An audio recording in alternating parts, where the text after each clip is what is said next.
Meus amados irmãos, bom dia a todos, graça e paz do Senhor Jesus, privilégio poder voltar aqui, agradecemos pelo convite que nos foi feito, pela liderança dessa igreja, através do pastor Sávio, pela acolhida dos pastores, de irmãos, da família querida, o Roberto, a Flávia, as crianças. Muito bom podermos estar aqui. Acho que é a terceira vez que eu venho aqui, aí eu penso, o primeiro convite é expectativa, né? O segundo é mais ou menos perseverança, né? O terceiro já é misericórdia. Então eu sei que eu estou aqui como fruto da misericórdia e agradeço ao Senhor por essa oportunidade. Eu queria convidar você a abrir a palavra do Senhor, livro dos Salmos, capítulo 95. Salmo 95.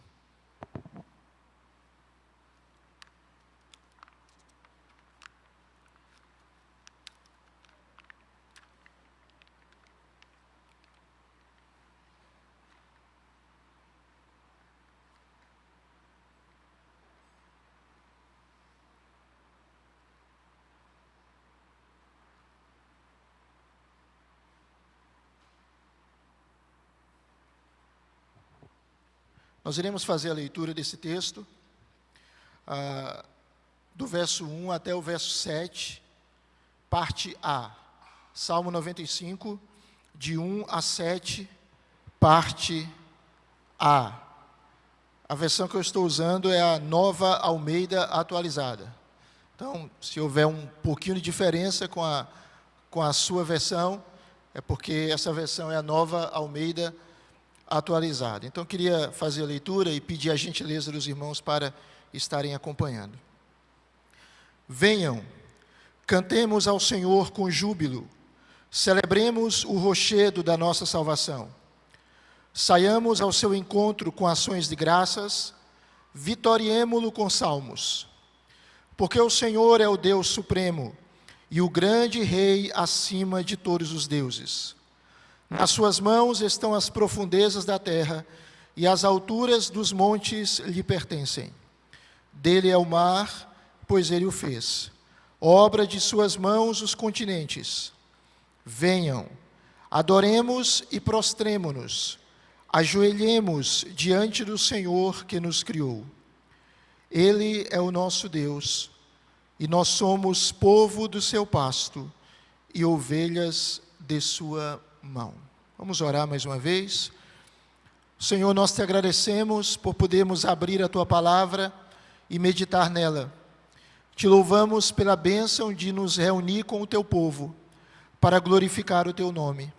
E rogamos que o teu Espírito destrave o nosso entendimento, nos dê lucidez, nos dê clareza para falar a tua palavra, para ouvi-la, e que o mesmo Espírito a aplique ao nosso coração. Nós oramos, ó Deus, agradecidos por esse momento, agradecidos por estarmos com o teu povo aqui reunidos. Abençoa-nos, em nome de Jesus. Amém, Senhor. Amém. Você já pensou um pouco sobre o propósito da sua vida? Por que você existe? Por que você está aqui? Por que Deus tem preservado a sua existência? Onde é que nós descobrimos o propósito da nossa existência? Nós não descobrimos simplesmente olhando para nós mesmos. Nós não descobrimos unicamente olhando para o nosso coração, tendo em vista que ele é enganoso. Há um propósito para você. Há um propósito para mim. Esse propósito é maior do que a nossa realização pessoal, é maior do que a nossa felicidade, é maior do que a nossa família, do que a nossa carreira, do que os nossos sonhos, do que as nossas aspirações. Se nós queremos saber por que nós existimos, nós necessitamos começar em Deus. Porque nós estamos neste planeta, nós precisamos perguntar a Deus. Porque eu e você nascemos de acordo com os propósitos de Deus e para cumprir os propósitos dele. Eu e você fomos feitos por Deus e para Deus. E enquanto a gente não entende isso, e enquanto a gente tenta caminhar na perspectiva que a nossa vida está centrada em nós mesmos, por mais que nós busquemos excelência, a nossa vida sempre carecerá de sentido. É por isso que Agostinho, ele dizia: fizeste no Senhor para ti, e o nosso coração anda inquieto, enquanto não descansar em ti. Há um Deus que nos formou, e há um Deus que nos quer conectados, ligados a Ele. E somente quando nós vivemos esta relação vertical, esta relação transcendental com aquele que nos formou, nós experimentamos sentido, nós usufruímos propósito. Nós lemos um texto, Salmo 95, é um texto que faz referências à peregrinação do povo de Israel no deserto. Provavelmente ele foi escrito pelo rei Davi, talvez para a festa dos tabernáculos, que era aquela festa que o povo de Israel se instalava em tendas para relembrar como o Senhor trouxe provisões sobre eles no período do deserto. Esse salmo, queridos, ele tem duas partes. Se você olhar, a primeira parte, do verso 1 ao verso 7, é um chamado para a adoração. A segunda parte, do verso 7, parte B, até o versículo 11, que conclui o salmo, é uma advertência quanto aos perigos do endurecimento e da rebelião contra Deus. Eu queria olhar para esse texto e pensar nele sob a perspectiva de que nós fomos criados para a adoração. Nós fomos criados não para vivermos em função de nós mesmos. Nós encontramos o significado da nossa vida nesta nossa relação com Deus, que a Bíblia chama de adoração. Mas o que é adoração? C.S. Lewis dizia que adorar a Deus é apreciá-lo. Nós não conseguimos adorar a Deus se não apreciar a Deus, se não ficarmos encantados com a beleza de Deus. Adorar a Deus é amá-lo. Adorar a Deus é se entregar aos seus propósitos. Adorar a Deus é muito mais do que música. A música é um instrumento, é um veículo poderoso de adoração. Mas a adoração, ela transcende a música, ela transcende o canto, mesmo o canto fazendo parte da adoração. Adoração, portanto, é apreciar ao Senhor, é amá-lo, é se entregar aos propósitos dele. Adoração é um ato de rendição a Deus. Se nós não nos rendemos a Deus, nós não conseguimos adorá-lo. Há um conceito de William Temple, ele falando sobre adoração, e ele diz o seguinte: adoração é avivar a consciência pela santidade de Deus, é alimentar a mente com a verdade de Deus, é purgar a imaginação pela beleza de Deus, é abrir o coração ao amor de Deus, e é consagrar a vontade ao propósito de Deus. Que conceito poderoso, irmãos! Que conceito forte! Adorar é termos a nossa consciência avivada diante da santidade de Deus. Aquele sentimento de Isaías no capítulo 6 do seu livro, quando ele viu a glória de Deus. Adorar é termos a nossa mente nutrida pela verdade de Deus cristalizada na sua palavra. Adorar é termos a nossa imaginação purificada pela beleza de Deus. Adorar é escancarar o nosso coração para que o amor de Deus invada e nos encha.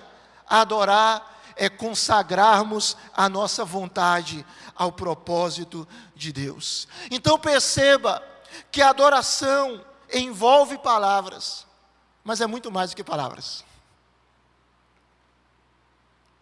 A adoração envolve uma sequência de frases, de expressões vocais, mas é muito mais do que isso. A adoração é uma realidade de experiência direta com Deus vivo.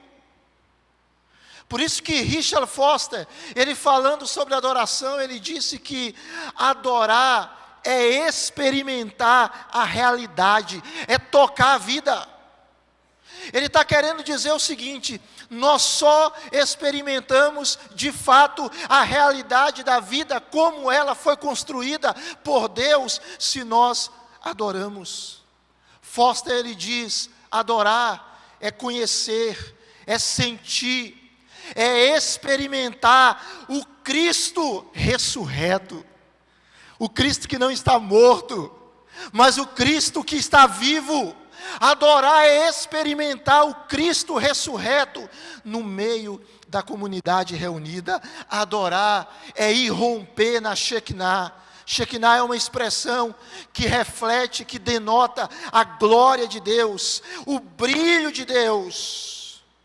Adorar é experimentar a presença de um Deus real, em oposição a um Deus abstrato e distante. Então, quando nós adoramos ao Senhor, irmãos, nós estamos respondendo à iniciativa do próprio Deus, a um Deus que Ele está em busca do homem, a um Deus que um dia buscou você, a um Deus que foi até você. Você e eu nunca poderíamos ter ido a Ele se Ele não fosse a nós. E Ele capturou o nosso coração. E Ele cativou a nossa alma. E Ele moldou a nossa vontade. Ele nos atraiu com laços de amor, para que nós pudéssemos adorá-lo. E o Salmo 95, ele apresenta então esse chamado, esse convite para adoração. Se você perceber, verso 1, verso 6, o salmista diz: vinde, ou venham. Ele convida a comunidade israelita, ele convida o povo a adorar ao Senhor. E você vai perceber princípios bem interessantes nesse salmo. O salmista mostra primeiro por que nós devemos adorar ao Senhor, e ele vai mostrar que nós adoramos a Deus por quem Deus é. Nós adoramos a Deus como uma expressão de reconhecimento de que Deus é. Você não adora a Deus porque Deus lhe dá um carro. Você não adora a Deus porque Deus lhe dá uma casa. Você não adora a Deus porque Deus lhe dá emprego, porque Deus lhe dá comida. Todos esses elementos nós devemos utilizar como uma expressão de louvor a Deus, de gratidão ao Senhor. Mas antes de tudo, nós adoramos a Deus porque Deus é. Ele é. A sua essência nos leva a adorá-lo. A sua beleza nos leva a exaltá-lo. E é isso que o salmista diz. Se você observar no verso de número 1, nesse convite à adoração, ele diz: adore a Deus, porque Ele é a fonte da salvação. Ele é a nossa fonte da salvação. Diz o texto, verso 1, que o Senhor é o rochedo. Ele é a rocha da nossa salvação. Quem Deus é? Deus é o nosso Salvador. Quem Deus é? Ele é aquele que em Cristo Jesus nos libertou dos grilhões do pecado. quem Deus é. Ele é aquele que nos tirou do estado de morte e nos colocou no estado de vida. Ele é aquele que nos tirou do império das trevas e nos transportou para o reino do seu Filho. Ele é aquele que nos transformou de herdeiros do inferno para herdeiros do novo céu e da nova terra. Ele é o Deus que nos tirou do abismo do pecado e nos colocou assentados nas regiões celestiais em Cristo. Ele é o nosso Salvador. E nós o adoramos. E nós o bendizemos. O salmista continua e diz, por que nós devemos adorar ao Senhor? E ele diz no verso de número 3, que Deus é absolutamente singular. Ele é único. Verso 3, o escritor sagrado diz, o Senhor é o Deus supremo. Ele é o grande rei, acima de todos os deuses. Ele é incomparável. Ele é inigualável. Não há outro Deus além dele. Ele não é somente o maior. Ele é único. Ele é distinto. Ele é o Deus supremo, que está acima de tudo e de todos, está acima de todos os falsos deuses. Ele é esse Deus. Mas o texto continua, e o texto diz, venham adorar ao Senhor. E por que nós o adoramos? Nós o adoramos porque Ele nos salvou. Nós o adoramos porque Ele é aquele que nos resgata e nós estamos firmes nele. Ele é o rochedo da nossa salvação. Nós o adoramos porque Ele é único, porque Ele é distinto, porque Ele é o grande Deus acima de todos os deuses. Nós o adoramos. Do verso 4 ao verso 6, o salmista vai dizer, nós o adoramos porque Ele é o Criador. E não apenas o Criador, Ele é o preservador de todas as coisas. Ele criou todas as coisas, mas não somente isso, Ele as preserva, Ele as sustenta. Perceba, verso de número 4, o texto diz, nas mãos do Senhor. Note a imagem, nas mãos do Senhor estão as profundezas da terra, e as alturas dos montes lhe pertencem.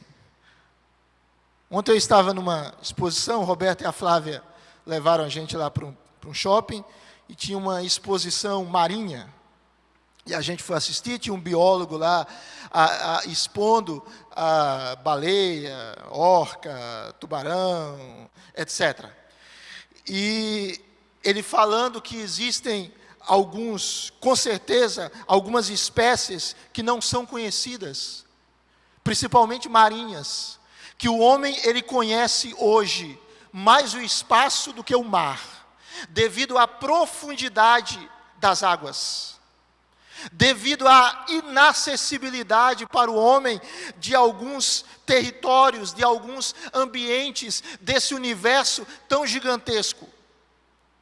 O salmista está dizendo que do Senhor são as alturas dos montes, e do Senhor são as profundezas da terra.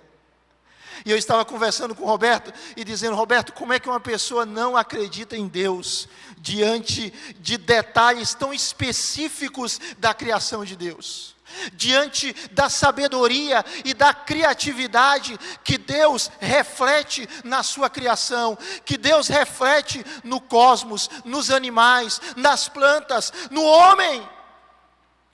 O salmista diz, nós adoramos a Deus porque o Senhor é o dono de todas as coisas. O Senhor é o dono dos montes mais altos. O Senhor é o dono das profundezas da terra. O Senhor, diz o verso 5, é o dono do mar.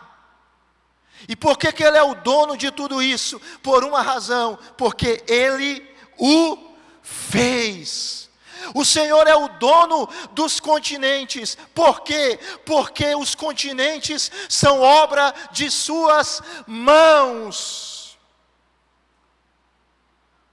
Por isso que o ministro e estadista holandês, Abraham Kuyper, ele dizia: não há um centímetro nessa terra, da qual Cristo, que é Senhor sobre tudo, não possa dizer, é meu.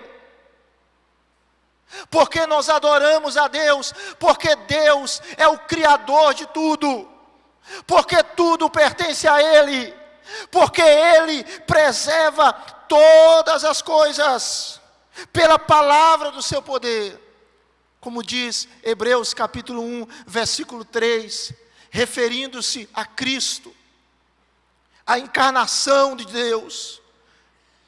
O autor sagrado diz que o Senhor sustenta todas as coisas pela palavra do seu poder. Mas é o Deus que fez os montes, é o Deus que fez os continentes, que fez as profundezas da terra, que fez os mares. Mas no verso de número 6, o salmista diz: esse Deus também nos criou. Esse Deus nos formou. Meu amado irmão e irmã, você é chamado a apreciar a Deus, a amá-lo, a se entregar cada vez mais a Ele, porque Ele formou você. Você não é fruto de um acaso. Mesmo se os seus pais não lhe planejaram, você só vive porque Deus lhe planejou. Mesmo se você veio assim, sem nenhum planejamento dos seus pais, mas Deus na eternidade lhe planejou. Tem uma irmã lá da igreja, hoje ela tem 3 filhos. O primeiro filho engravidou, ok. No segundo filho, quando ela engravidou, ele estava com DIU. E ela engravidou com DIU. A gravidez teve algumas dificuldades, mas aí nasceu o bebê. Depois ela começou a tomar, não sei se foi anticoncepcional. 6 meses depois, ela foi à médica dela, para colocar um outro DIU. 6 meses depois que nasceu o outro bebê. Quando ela foi à médica, ela estava grávida de novo. E ela está lá, né? As 3 crianças. Por quê? Porque aprove a Deus. Mesmo quando pais não planejam os filhos, mesmo se você não foi planejado, você existe porque Deus, na sua soberania e sabedoria, lhe planejou. E Ele tem um projeto lindo para você. Ele tem um plano para que você se conecte com Ele. Perceba o texto, porque o texto vai dizer também: nós adoramos a Deus por quem Ele é, mas nós adoramos a Deus porque nós reconhecemos quem nós somos. Quem nós somos. A nossa identidade em Cristo deve nos levar a adorar ao Senhor. Perceba o texto. Perceba que o salmista, ele vai falar um pouco sobre quem nós somos. Verso de número 7, o salmista diz: nós adoramos a Deus, sim, Ele é o nosso Deus, mas nós o adoramos porque nós somos o seu povo. Nós somos o seu povo. A quem eu e você pertencemos? A Deus. A quem eu e você servimos? A Deus. Qual é a nossa identidade? A nossa identidade, podemos dizer, somos pernambucanos, somos recifenses, somos paulistanos, somos cariocas, etc. e tal, mas a nossa maior identidade nós somos crentes. É essa identidade que vai durar para sempre. É essa identidade que vai romper séculos e gerações, que vai adentrar na eternidade. Nós somos esse povo que Pedro diz que é raça eleita, geração santa, sacerdócio real, povo de propriedade exclusiva de Deus. Diz o texto, por que nós adoramos a Deus? Observe aí na sua Bíblia. O texto diz, nós adoramos a Deus, porque nós somos as suas ovelhas. Verso de número 7. Nós somos o seu povo, mas nós somos também as suas ovelhas. Se você estuda um pouquinho sobre ovelha, você vai perceber que ovelha é frágil, ovelha é dependente, ovelha é vulnerável. É interessante que a Bíblia não nos compara a leões, a Bíblia não nos compara a lobos, não nos compara a raposas, a Bíblia nos compara a ovelhas. Por quê? Porque ovelha expressa uma dependência do seu pastor. Ovelha que não é cuidada morre. Ovelha que não é cuidada é alvo fácil dos predadores. Deus está dizendo, nós somos as ovelhas do Senhor. Nós dependemos dEle e Ele nos protege. Ele nos guia, Ele nos nutre, Ele nos alimenta, Ele nos livra, Ele nos disciplina. Ele nos dá água, Ele nos leva a pastos verdejantes, aquela linguagem tão bela do Salmo 23. Então o salmista está dizendo, nós adoramos a Deus, porque nós somos o seu povo, somos a sua propriedade, somos as suas ovelhas, e consequentemente, somos alvos do seu cuidado pastoral. Eu só posso adorar a Deus porque Deus cuida de mim. Eu só posso adorar a Deus porque Deus me habilita a isso. Mas o texto trabalha um último aspecto. O texto vai mostrar qual deve ser a nossa atitude ao adorar a Deus.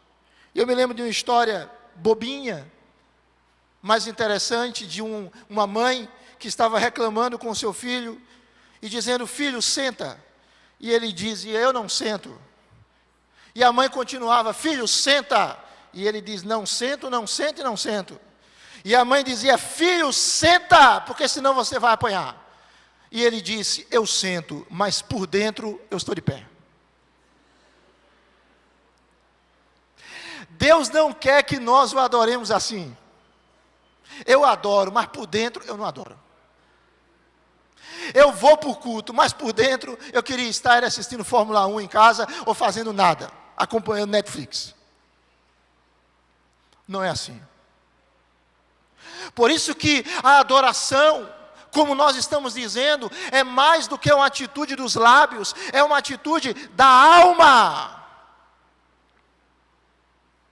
do Espírito. Como nós adoramos ao Senhor. O salmista nos mostra, nós adoramos ao Senhor com uma consciência de quem Ele é e com uma consciência de quem nós somos. Sim, nós trabalhamos isso. Mas Ele vai dando toques, e eu quero ser muito rápido aqui. Nós adoramos ao Senhor, diz o versículo de número 1, com alegria. Com alegria. Amém, irmãos? Com alegria. A gente não adora a Deus com peso.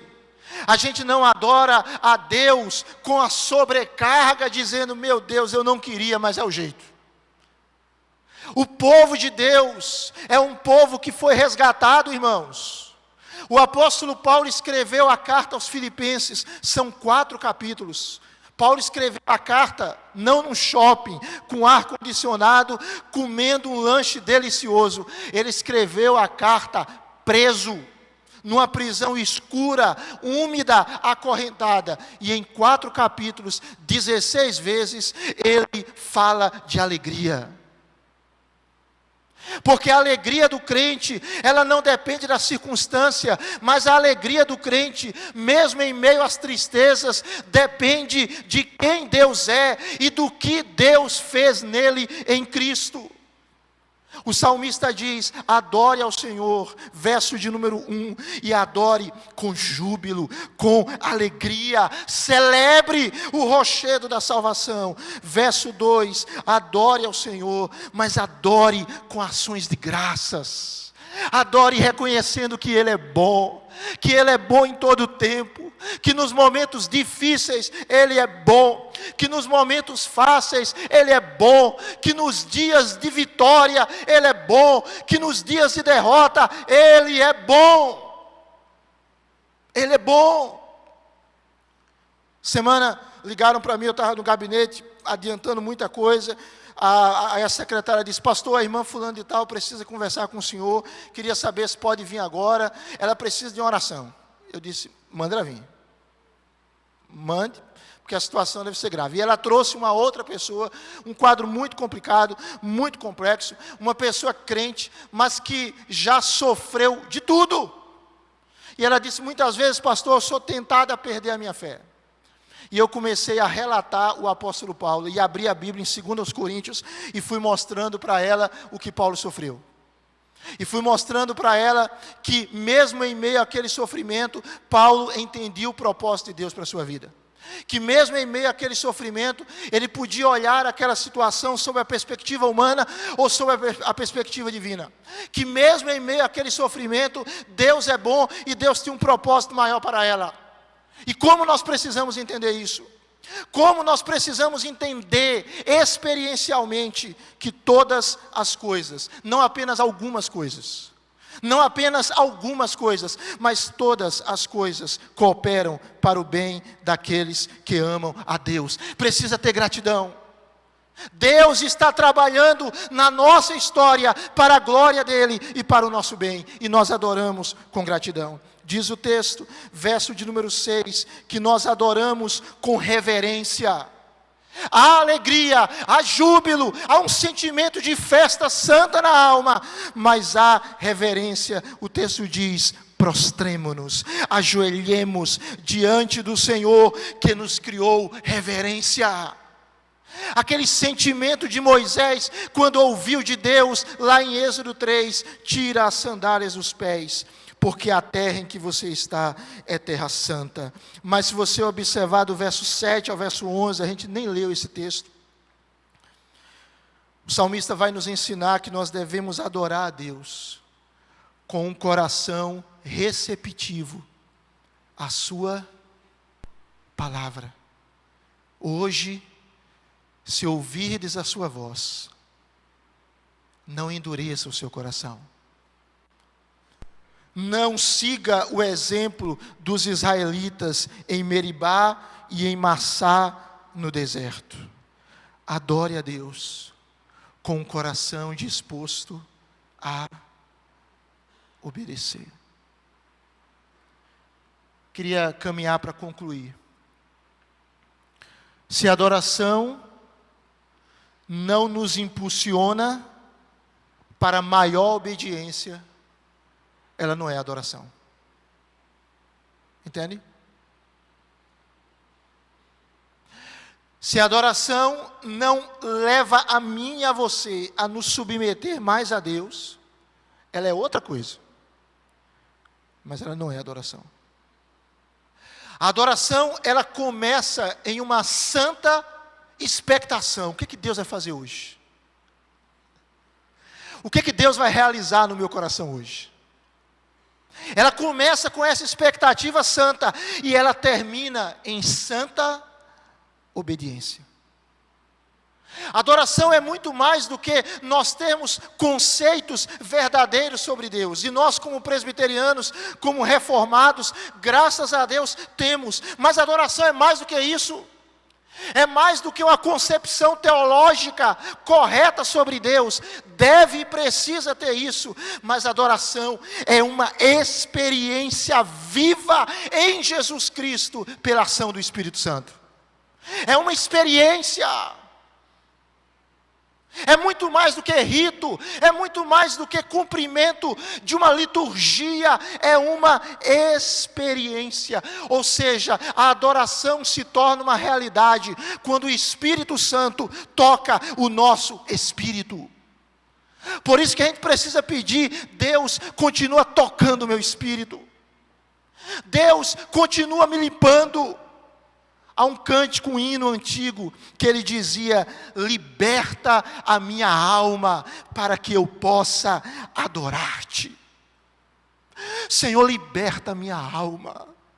Liberta a minha alma desse pecado, liberta a minha alma dessa mentira, liberta a minha alma dessa promiscuidade, liberta a minha alma desse materialismo, liberta a minha alma dessa idolatria, liberta a minha alma de uma vida dupla, me liberta a minha alma dessa mágoa. Senhor, liberta a minha alma para que eu possa adorar-te. Aleluia. Enquanto Deus não tocar e libertar o espírito humano, ele não pode vivenciar a adoração.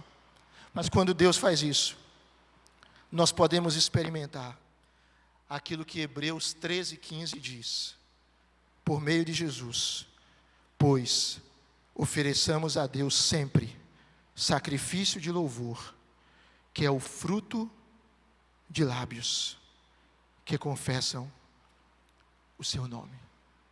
Deus nos convida, como conta a história do irmão Lawrence, que vivia na cozinha e praticava a presença de Deus, trabalhando, e ele conseguia adorar a Deus lá na cozinha. Ele conseguia adorar a Deus em ambientes de muito esforço físico, de muito labor, e ele fala sobre a prática da presença de Deus. Deus nos convida a adorá-lo individualmente, mas Deus nos convida a adorá-lo coletivamente. Como Martinho Lutero dizia, ele falava: em minha casa, não há calor, não há vigor em mim, mas na igreja, quando a multidão se congrega, Lutero dizia: em meu coração acende um fogo que se espalha. Você conhece o propósito de Deus para a sua vida? Há alguns propósitos. Hoje de manhã eu falo sobre esse, hoje à noite eu vou falar sobre outro. Você entende, meu amado, que não está aqui por acaso? Que você não é um aborto da vida, um acidente, um fruto de uma explosão cósmica, um fruto de um Big Bang, mas que Deus o criou. Você tem feito da adoração, da conexão com Deus, uma prática corriqueira em sua vida, individualmente, coletivamente.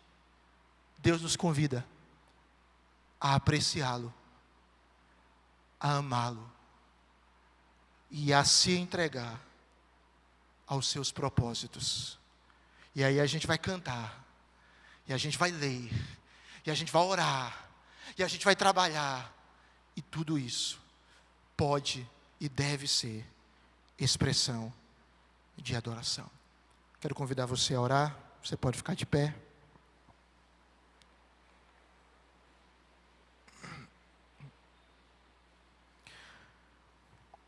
Vamos falar com Deus. Deus, nós te agradecemos por estarmos aqui.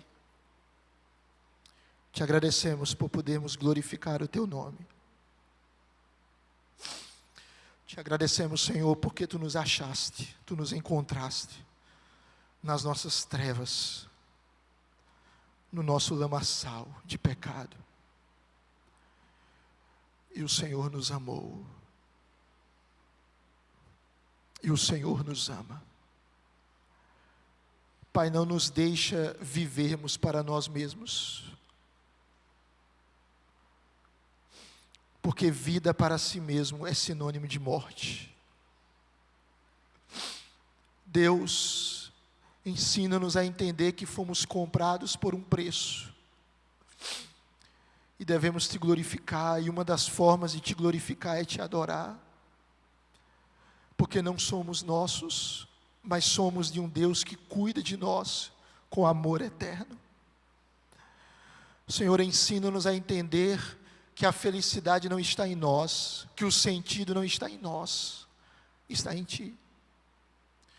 E enquanto não vivermos para Ti, a nossa vida será uma construção de cisternas rotas que não retém água. Ensina-nos, Senhor, a Te adorar, a nos relacionar contigo, em espírito e em verdade. Abençoe a cada irmão aqui, e que todos nós, em Cristo Jesus, nosso Senhor e Salvador, possamos viver intensamente e apaixonadamente o propósito da nossa vida. Pois nós pedimos em nome de Jesus. Amém, Senhor. Amém. Pode sentar, irmãos. Deus abençoe.